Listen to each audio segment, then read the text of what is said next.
Coming up on today's show, I got some quick hits and takeaways from the win against the Bears on Sunday. We're going to look at an updated playoff picture. We'll talk about the injury news. And then Kevin Stefanski, he stood on the soapbox and he gave quite a compelling speech for Myles Garrett to win Defensive Player of the Year. So we'll recap all that on today's Cleveland Browns reports. But if you think this team can win a playoff game, because I'm kind of past just making the playoffs. I want to go deep into January. I don't want to look at my golf bag until February. And if you're on the same page, like today's video. Now let's talk about the win against the Bears. Yet another fourth quarter comeback. Fourth time this season, Dustin Hopkins has flipped the lead in the final 2 minutes of the game. And I've got 5 big takeaways coming out of this win for the Brownies, starting with this one. This defense is unbelievable. I mean, imagine if I told you before the game, imagine if Joe Flacco walked up to Myles Garrett before the game and said, I got some good news and I got some bad news. Bad news is I'm going to throw 3 picks, one of which will be a pick 6. The other one will be returned to the 1-yard line. And the other one will be the following play after the special teams takeaway. Bad news is that. Good news is you guys are still going to win the game for us. I mean, this defense puts up tremendous amount of points in support for this team, despite the offense, and well, not special teams, but despite the offense putting them in a hole at times. So this defense is unbelievable. It's incredible. I can't say it enough. Second takeaway, David Njoku's my hero.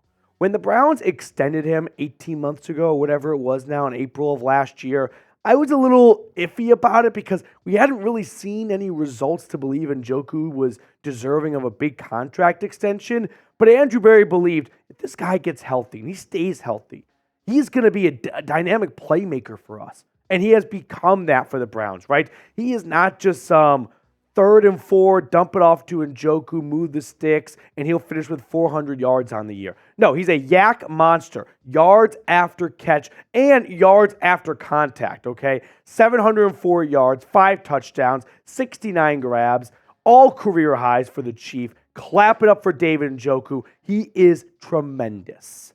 With that, we move on to my third takeaway. Joe Flacco is elite. Joe Flacco threw 3 picks just to keep things interesting. Just to go like, all right, let's see if we can fuck around and find out if we can win. Oh yeah, you can. Here's the Joe Flacco experience with the 3rd game in the books now. And he's just getting better and better by the week, right? Week 13 against the Rams, and then you look at the jump he had against Week 15 against the Bears with the Jags game in the middle, 374 yards, 2 touchdowns. Joe Flacco is getting better and more accurate by the week. Fourth takeaway, this team is special. This is where I get a little bit lovey-dovey, if you will, because there has been just so many opportunities for this team to kind of pack it up, fold up like a lawn chair and go, it's just not our year, guys. The football gods have told us that with all these injuries. The Browns were down to 1 starting offensive lineman. We're not going to even talk about 2 UDFA safeties starting for Cleveland. Amid, no quarterback, no starting running back, all that good stuff. But this team continues to overcome hurdle after obstacle. I said it like this in my post-game show. Every single game, the Browns and their opponent line up for a 100-meter dash, except the Browns are doing it in quicksand with hurdles and a pole vault in the middle, and they still come out winning the race. But I do have 2 concerns coming out of this win here. And I want to make these concerns a little quick because I want to enjoy Victory Monday. Concern number 1, the ground game. We have to have a tough conversation. And that is the Browns' ground game has fallen off a cliff. On the left are the numbers following their Week 5 bye, Week 6 through 10. They had 183 carries for 756 yards, averaged over 4 yards a pop, 7 touchdowns. Their high for that stretch, was 178 yards. Their low was 113. The lowest amount of rushing yards they had in that stretch was still better than the best they did from weeks 11 through 15, where they're averaging a yard less, 5 fewer touchdowns, and no wonder the carries are down. It feels like the Browns are just walking into a death trap every time they hand it off on 1st and 10. They sign up for 2nd and 9 at best. Now, why is that? Well, there's probably a handful of reasons, but I'll pull this card. It probably doesn't help having your fourth and fifth string tackle out there. At a certain point, it's just too much to overcome. And credit to Joe Flacco and Kevin Stefanski for getting creative and working around this and making big plays through the air. But the ground game on the exterior with Christian Hudson has been abysmal. It simply has to improve. That is the big focal point for Callahan, for Stefanski, and this coaching staff going into the final 3 games this year. My second concern. I was thinking about this one before I went to bed last night. And I don't want to hash on it for too long, but I really am a little afraid that the Browns are going to be the 2022 Vikings, where it feels like a lot of the bounces are going their way. They're not lucky, right? Sure, maybe it's a little bit lucky that Darnell Mooney dropped that Hail Mary, but they have not just been lucky. They've kind of created their own luck by putting themselves in position to be successful. But we saw the Vikings last year win so many one-score games. And this year, it feels like the Browns are the team winning all these close one-score games. And my biggest fear right now is that they're going to end the season on a high note and everyone's going to be jazzed up for 2024, thinking this is how the injured Browns looked. I wonder how the healthy Browns are going to look next year. And maybe next year, Jake Moody doesn't miss a 41-yard field goal. Maybe next year, Darnell Mooney does not drop a Hail Mary. And so that's my only big fear right now. And I know it's a silly, stupid fear to have because it's so far down the road, but I don't know. I just wanted to share that with you guys and see if anyone else is sort of having those thoughts creep into the back of their mind as well. Now, before we get on to the rest of our show today, Factor, our awesome new sponsor, has flavorful meals for the dog pound to keep you guys fuel on jam-packed days. Factor, America's #1 ready-to-eat meal delivery service, can help you eat well for breakfast, lunch, and dinner with chef-prepared, dietitian-approved, ready-to-eat meals delivered straight to your door. You'll save time and stay on track with your healthy lifestyle while tackling all your holidays to do. This December, get Factor and enjoy eating well without the hassle. Simply choose your meals and enjoy fresh, flavor-packed meals delivered straight to your door, ready in just 2 minutes, no prep, no mess. Head to factormeals.com/BrownsChat50 and use code BrownsChat50 to get 50% off. That's code BrownsChat50 at factormeals.com/BrownsChat50 to get 50% off. Let's talk playoffs.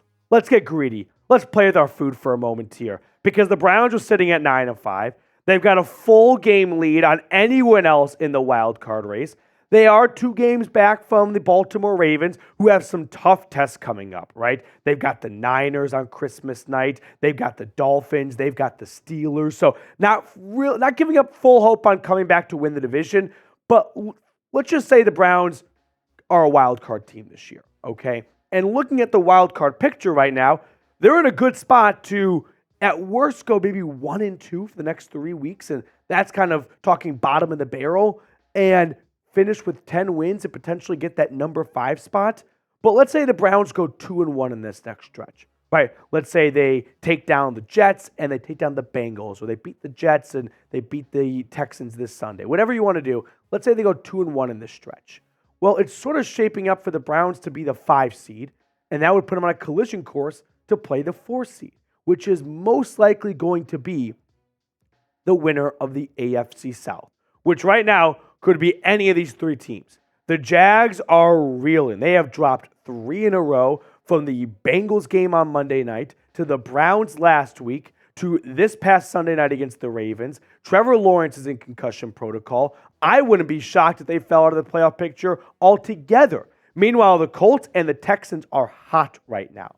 So let's talk about these 3 teams and who the Browns might face as I get very greedy, and I know that, in that first round playoff matchup. The Jags. Looking at their upcoming schedule, they've got the Bucs on the road. Tampa Bay is looking pretty good right now. They just beat the Packers on the road. They got the Panthers at home, who also just won. And they got the Titans to end the year. Looking at this schedule right here, this gives me 1-2 vibes for Jacksonville, right? Maybe lose to the Bucs, beat the Panthers, and then Mike Vrabel gets a signature Week 18 win to keep morale high going into the offseason. As for the Colts, they've got some tough games as well. They go to Atlanta to play a 6-8 Falcons team. Very winnable game for both sides, I'd say. They have the Raiders coming into town in Week 17. I remember when Carson Wentz had to beat the Raiders and the Indianapolis Colts could not get that done, so who's to say? And then they end the year with a pivotal Week 18 matchup, against the Texans, which brings me to the Texans schedule. They got the Browns this Sunday, they got the Titans in Week 17, and the Colts in Week 18. Now, I'm not quite sure if C.J. Stroud is going to be available for all three of these games, one of these games, two of these games, but looking at their upcoming schedule, I feel like the Texans have the toughest schedule with the Browns this week. The Titans are just never going to be an easy out in the AFC within like divisional games for the AFC South. And then they go to Indianapolis to round out the year. So I kind of get the sense that the Colts might be the team that walks away here, but might be the Texans as well. I'll give you my prediction in just a moment. But if you had to pick a team to play in that wild card matchup, who would it be? The Jags, the Colts, or the Texans, right? Where would you like to see the Browns go on the road in wild card weekend, first round? My prediction is I think the Texans are the best team of those three. I'm pretty confident that if everyone's healthy, and that's a big if, C.J. Stroud is better than Gardner Minshew, and he's probably playing better than Trevor Lawrence is right now, for being honest. So my prediction is we'll see the Texans emerge as the AFC South champ, which is crazy to think about. And if the Browns beat the Texans, well, that's just going to ruin the Cardinals' future draft pick the Texans' future first-round draft pick because Houston and Arizona made that draft day trade last year. So a lot of football to be played. I know I'm getting ahead of my skis, but come on, you're lying if you're also not doing it on the ESPN playoff machine. Now, next up on the show, let's talk about Myles Garrett for Defensive Player of the Year. Myles Garrett has not recorded a sack in nearly a month. It's a bit of a drought for his standards, to say the least. But Kevin Stefanski is still very upbeat about 95. Stefanski on his Zoom press conference today shared this with the media. The way Myles is playing is unbelievable. If I can, I'll get on the soapbox here for a second.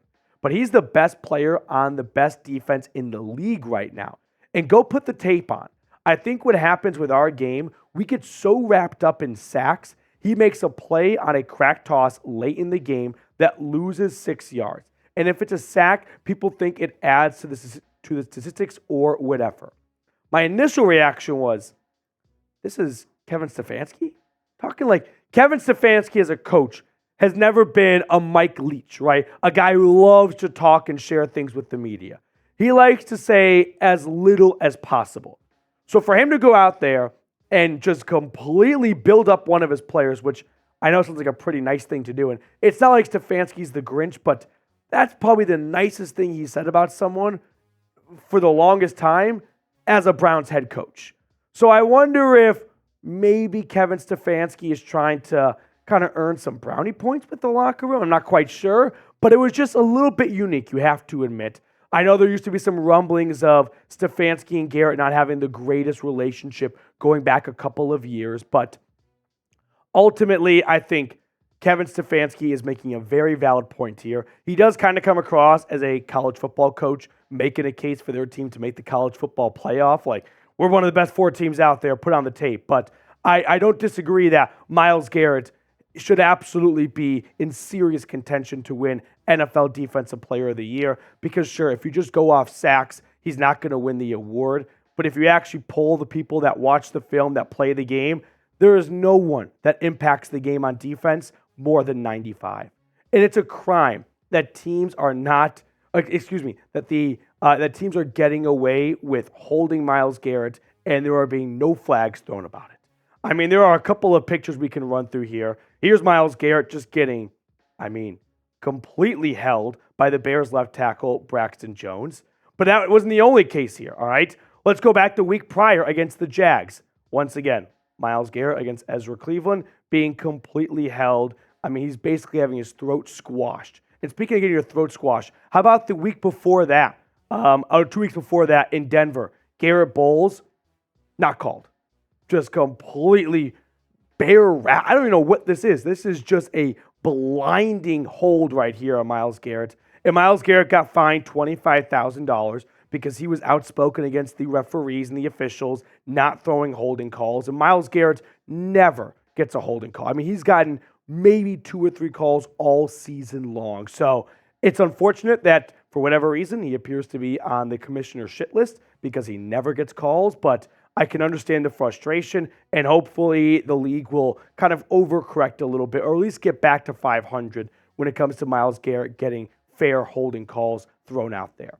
But like I said, if you just go off who's the NFL sack leader, that's your NFL Defensive Player of the Year, it's not looking great for Myles Garrett, right? I mean, you look at the top 10 sack leaders at the moment, and he's 3 sacks back from TJ Watt.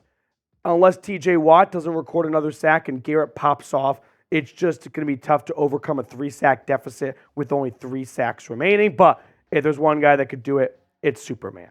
So let me know, should Myles Garrett win Defensive Player of the Year? I think yes. I think he is the best player on defense in the National Football League. I think if you asked all 32 GMs to rank their best defensive players across the league right now, all of them would start with Myles Garrett. Now, just because he doesn't lead in sacks doesn't mean he should not be the Defensive Player of the Year. Now, as for some injury updates, the big news is there is no news. Kevin Stefanski, as he tends to do on Mondays, said we don't have any real updates on the injury front. Everyone is day to day. Now, a couple of notable injuries the Browns sustained throughout the week, and on Sunday, Joel Bitonio tweaked his back during warmups. He tried to give it a go, ultimately could not even finish the first quarter, and Joel Bitonio sounded like he was in some serious pain on the sideline. So fingers crossed it's nothing too serious. The guy's an Iron Man. He missed his first game in like almost a decade earlier this year after the bye against the 49ers, but back injuries are not ones to play with. Anthony Walker, he missed Sunday's game with a knee injury. Hopefully he can return against the Texans. And then Mike Ford, he left the game on Sunday with an illness. I also saw Zadarius Smith go down late in the fourth quarter on that Bears final drive. So hopefully it's nothing too serious on that front. But if we have learned anything, it's that the injury news might creep out as okay at the beginning, and then we get a tsunami shit wave that just gives us a whole bunch of bad news. So fingers crossed that does not happen again this week.